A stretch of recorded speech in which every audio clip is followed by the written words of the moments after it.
Hello, we're with the Inattentive ADHD Coalition interviewing Brooke Arcaro from Florida.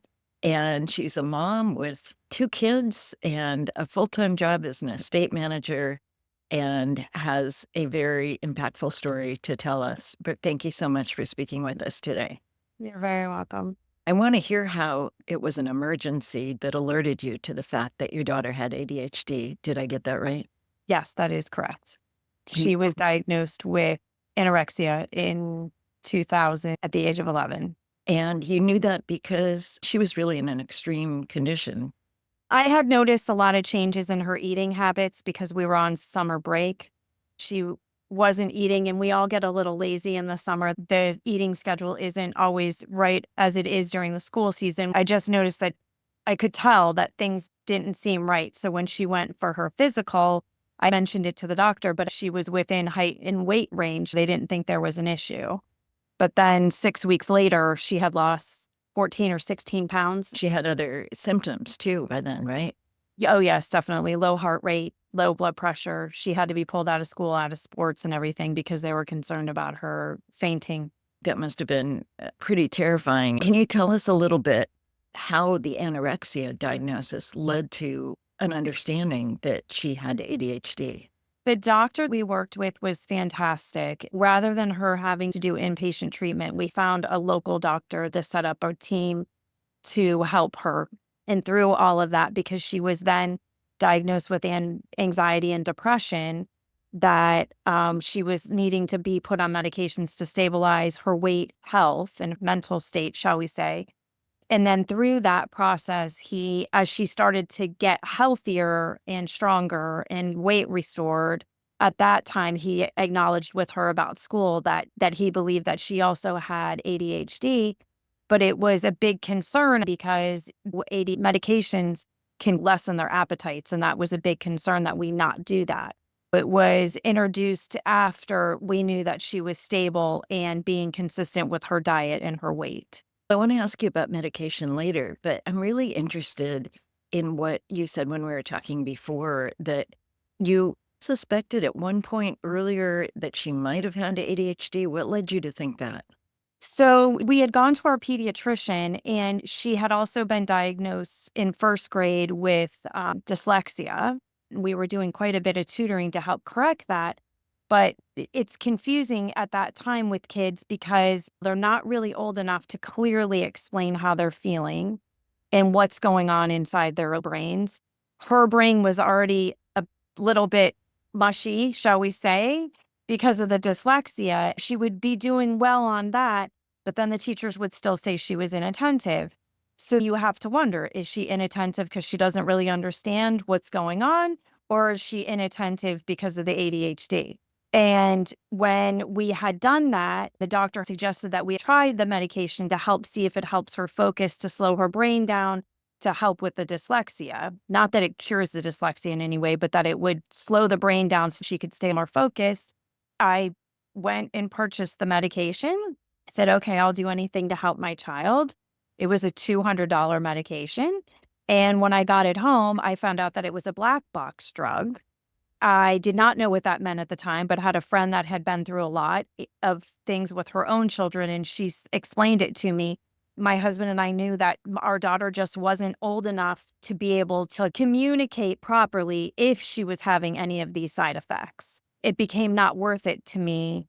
She was still young, she was still learning, but it wasn't worth the risk for her to have a side effect that she wouldn't be able to communicate with me.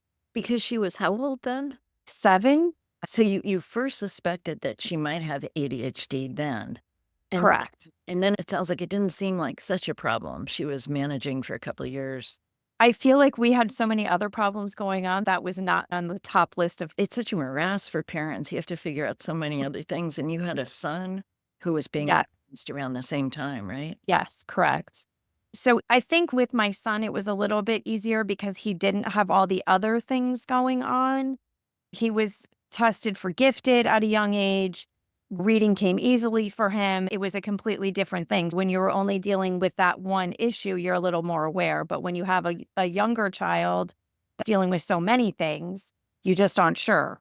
And you have to prioritize what makes sense for the family and the child at that time. Of course, and for a girl, there's different symptoms that are harder to grasp, right? The boy, Absolutely. tell me more about Absolutely. The doctor had told me when I was pregnant with my daughter, oh, you'll just wait and see the difference between boys and girls. And you laugh because it's stereotypical, but you see it. They have more energy. They want more attention. You're spending your days making sure they're not hanging from the ceilings. Where my daughter was very content to sit in her room and play with her dolls or sit in the kitchen with me and help cook. Or you didn't have the same anxiety is not the right word, but just and I'm really interested in how those symptoms of ADHD manifested differently in your son and your daughter. Was your son getting into trouble in school or was yes, yes. He was the class clown. He was put out in the hallway because he was being disruptive. my son was also that kid? So it's just all the things that, and you think, oh, it's just boys being boys. And then as you get older and it starts to affect school, in the early stages of elementary, they're learning how to get along, to Yeah. work with others, to listen to teachers, to have a schedule. If he was learning, I wasn't too concerned that it was ADHD. But then as he got older and you realize that he was actually struggling with the actual work, you start to think, okay, there might be a little bit more going on here than just being a rambunctious boy. So he was rambunctious and I'm so interested in how you interpret what came first, the anorexia or the ADHD, and what was the relationship between those two? In my mind, I feel like the anorexia came first. I did believe that. But then realizing afterwards that it might have been a way for her just to control all of what was going inside her head. Again, you had COVID, you had a dyslexic child that was forced to work on a computer. You're not seeing your teachers, you're not seeing your friends. And on top of it, you have a learning disability that you're trying to manage. You can't do your tutoring 3 days a week because we couldn't go outside. I think that the anorexia actually came after it all. Just a sense of control of I can at least control this because I really don't like how out of control my head is. Exactly. I think that's something that's so painful and causes all these other comorbidities. She was only in the third grade when they pulled them out of school in 2020. The spoiler, she's doing great now, right? She is doing great now. Yeah, she's fantastic. She's in eighth grade, she's thriving, weight restored, and eats way too much candy. Well, Is a very typical teenager, 13 years old, and eats like a teenager. With the mom would like a lot healthier choices, but the doctor tells me it doesn't matter. That's how kids eat. said, he was sorry. What do you attribute mostly to the changes, all those positive changes that your daughter has gone through? Definitely our doctor. The doctors involved with her care, 100%. Her nutritionist was incredible. It was definitely a family lesson, but we were very blessed to have a special team of doctors that really helped make everything happen. They were very diligent and well spoken to her. They got through to her how serious this was and wanted to help make her successful. And now she is. There was a lot of fear going into it originally, but we saw a lot of changes real quick. But we were just very lucky to get the group we did. It sounds like you had what a lot of parents can only dream of, which is a general contractor who your daughter called. Yes. You're awesome. Dr. Awesome. A bit more about If you ever trust me. I want to talk. My heart goes out to people because when she was diagnosed with anorexia, it was the first time in my life that I didn't know anybody who had gone through it personally with themselves or with their child. I think because there's a stigma to it, so people don't talk about eating disorders. And it was one of the first times I couldn't just call one of my friends and say, hey, when you went through this or that, even with ADHD, you could talk to your friends. And it was very scary and very lonely. And so I did get involved with some Facebook groups. You would read these messages and my heart would break because some people were dealing with much worse things than I was. And the saddest part to me was that they couldn't find doctors in their area to help them. I didn't realize how lucky I was until I had joined some of the support groups and realized that I was very lucky to be in the situation that I was in. It's so hard to find therapists. They're usually booked up or they don't take insurance. I'm really wondering what led you to talk to her. Truly divine intervention, 100%, because we had been suggested to an outpatient center that basically she was going to have to attend 8 hours a day, 6 days a week. And it was a very negative experience for her, just even on one day. They made my husband and I feel like we were not making the right decisions for our child, that we needed to put her inpatient. And I just was not willing to do that at 11 years old. We felt strongly that if we sent her away, it was going to create bigger problems than keeping her at home. Just felt you're surrounded by older girls and the bad habits they've learned about eating disorders. So we were really adamant that was not what we wanted. And our pediatrician had referred us to a advocate for it, shall we say. And the woman was wonderful and suggested this facility that we had gone to. And when we weren't happy with the care or the way that she or we were treated, by the way, she said, "Can I suggest that you see a pediatrician that specializes in this?" My husband said, "Sure, give me the name and number and I'll take care of it." And he was very lucky to have the nurse that answered the phone because she had a daughter the same age. And when she heard the story, she said, "Our wait list is 6 weeks out, but can you be here in 2 hours?" We went to hit the ground running. But it was a big commitment. You realize how grateful we all love our children. That goes without saying. And we'll all do anything we can for them. But you don't realize when you're faced with something like this, because you're looking at each other saying, how are we going to do this? How, because insurance does not pay for nutritionists. Insurance does not pay for therapy. A lot of therapists don't work with young children, especially with eating disorders. You'll do anything for your kids. You're Working? fortunate to be able to do that. Were you Yeah. able to take time off from your jobs to do this? I'm very lucky with the job that I have. And so they happen to have been out of town that time of year in the fall. My poor boss called me one day not knowing what was going on. I was crying hysterically, Oh, but I knew it was him, so I had to answer. We talked and then I calmed down. He said, "Now that you seem a little bit calmer, would you like to share with me what's going on?" So I did. They were wonderful. Just whatever you need to do, take the time. I'll let you know when I need something. But other than that, you focus on your family and on your daughter right now, and we'll figure it out. I was just very lucky that they were so compassionate and understanding. and part of your journey with your kids has been family therapy, right? Can you talk a little Yes. about what that did for you? We did some family therapy, and it was helpful because my son will say my daughter gets special privileges and gets more attention from us. And my daughter will say he gets special attention and more attention from my husband and I. And it's really not true, but you have to sit down in a room and explain that to each other, right? Or I can't have this because he can't have that. And that's not fair. And no, this is life and you're teenagers and mom and dad are making the rules. But on the scarier side, we did learn that each of us had, probably not my son as much, but my husband and I recognized our own issues with food and this stigma that can go with all of that and letting all that go. I think I may have shared with you that my daughter and I have made a pact to not step on scales. So yeah, I haven't known how much I've weighed in 2 years, which is actually satisfying in another way. It's very Liberating. liberating is the word. Be The nutritionist said to us on one visit with the family, when you make plans to go do something with someone, let's say meet a friend, it's let's go have coffee, let's go have lunch, let's meet for dinner.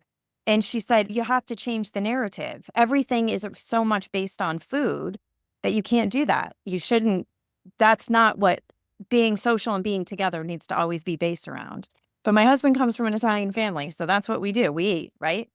But it's been interesting as a whole, as a family, and even just with friends and family. My daughter is a big advocate for mental health and what she has going on. She's not afraid of it anymore. She's not bashful about discussing it. Early on, I think we all were because no one talks about those things.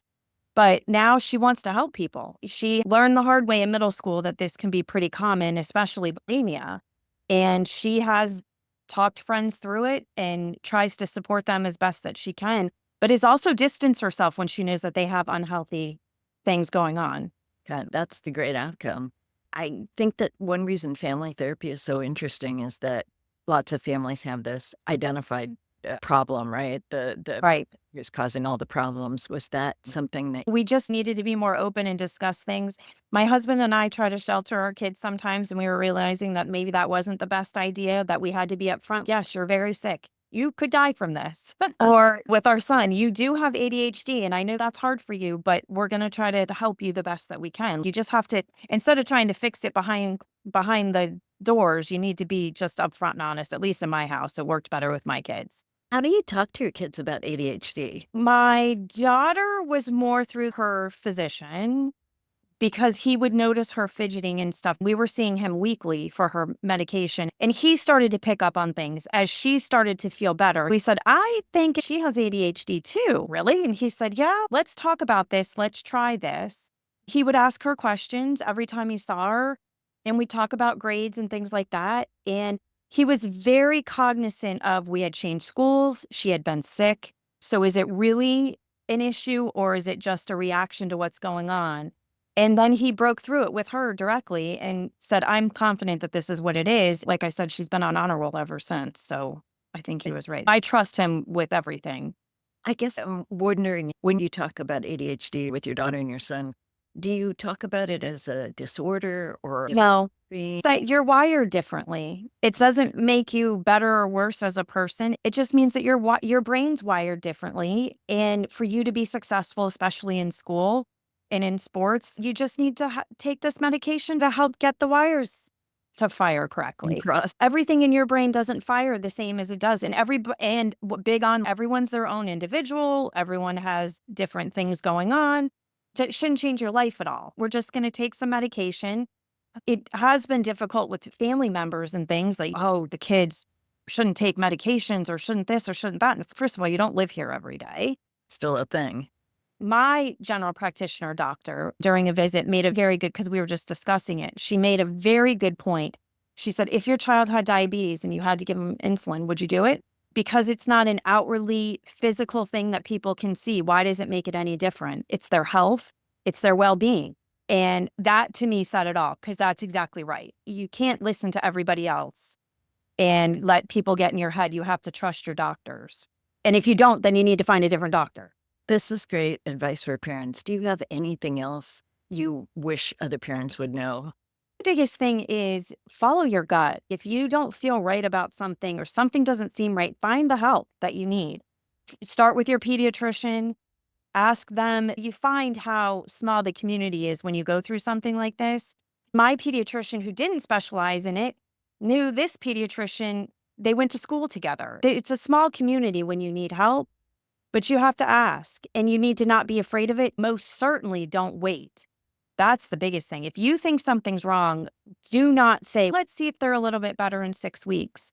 Because if I had not gotten on top of my daughter's anorexia, she wouldn't be here right now. She went downhill very quickly. And if I would have just said, oh, it's just a phase, let's give it a few months, she wouldn't be here now. And they told me that. You just have to always follow your gut, and don't compare your kids to other people's kids. Don't compare yourself to other people. We're all doing the best that we can, and we're doing what we can, the best that we can. And we need to not judge ourselves or allow ourselves to be judged by others. Parenting is not easy. I would agree. But thank goodness you've had such a good outcome. And it sounds like you've managed your own attention to pay the right kind of attention to your kids, which is, Yeah, because it's scary. it seems like there's strong forces for being in denial. And there's so many other demands on our attention that, Yes. even though it's the most important thing in the world, right? Getting your kids to safety, it can somehow not have the requisite attention for it. Exactly. So what led you to Marianne Ritchie? And I think that's going to be my last question. When my daughter started at her new school, she had done the full battery of testing when she was in first grade when they diagnosed her with dyslexia.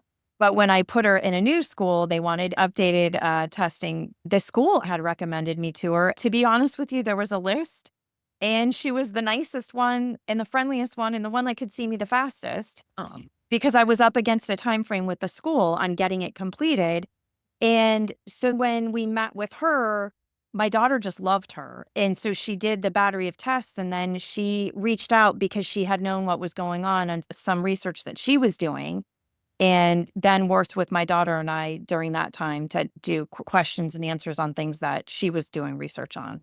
I'm surprised they didn't catch the ADHD when they caught the dyslexia. Wonder what that was. Good question. Is there any advice you have for schools? It's not fair to the teachers. It is not easy for these teachers in this day and age with the way that kids are and parents and the whole thing. If they could be more well-versed in it, it would make a lot of lives a lot easier. Because I do think, sadly, that kids get pigeonholed. You're supposed to be this way. And if you're not this way, then you're trouble. And you yourself as the child feel like your only trouble. And that's not good either. And I don't know how they fix that. I don't blame the teachers. I don't know whose fault it is or where we got lost along the way, but it's sad to me to see that so many kids are just pushed to the side because they are a little more challenging. Class sizes, more professional development, more compassion. Yes, I do agree that maybe kids in the same class can work together. I don't know. I don't have the answer to that, but it would be nice if education could get on board with some of it to help these kids. They all want to be successful. They don't want to be different. Depends so much on the individual teacher. My son in 4th grade had a teacher who I think was not quite so neurotypical herself, and she would start the day with having the kids run around the track, which made such a huge difference for all of them, not just the ones that lacked it. Absolutely.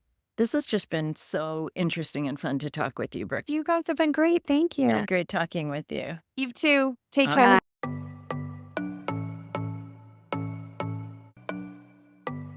We believe all girls with ADHD should get a fair start in life by getting diagnosed by age 8.